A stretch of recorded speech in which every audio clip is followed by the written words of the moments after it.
Fiji women's rugby league team, Bulikula, defeated Nigeria in Canada over the weekend to secure their first ever qualification for Rugby League World Cup. The Fiji women rugby team defeated the Nigerian Green Falcons 62-4 in a dominant display to reclaim the final qualification spot, marking a defining moment for women's rugby in Fiji.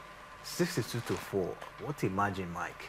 It was a disappointing one at a time where we were even very hopeful that the Nigerian rugby team was going to at least, do us proud. Though they did pretty well, getting to this very point where they got to the final. It doesn't come easy, but with their impressive outing during the course of the tournament, we thought heading to the final and squaring up against Fiji is going to be a good one for us to, of course, win this very one.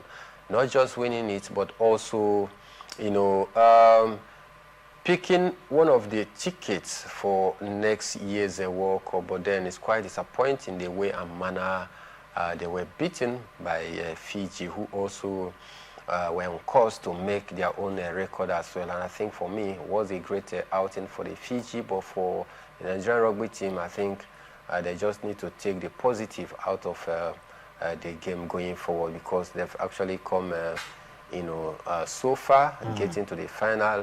Losing in such a way to Fiji is not a good one, but then, like I said, they need to take some positive from their outing this year. Positive in the sense that they had other big, name teams that were there, started the game as well, but they couldn't even go far. But the Nigerian women team, surprisingly, got to the final. They were about picking the World Cup ticket for next year before they were beaten. So sad, but then I must also commend them for their efforts as well.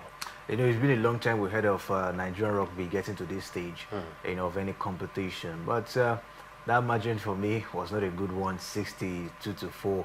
I think, of course, just like Mike said, there are a lot of positive, of course, to learn from this, and we'll see what comes up, for the Nigerian Rugby Federation going forward. Now, with the results, New Zealand, Australia, Samoa, Papua New Guinea, Papua New Guinea, France, Fiji, Wales, and England are now confirmed participants for next year's Women's Rugby League World Cup in Australia.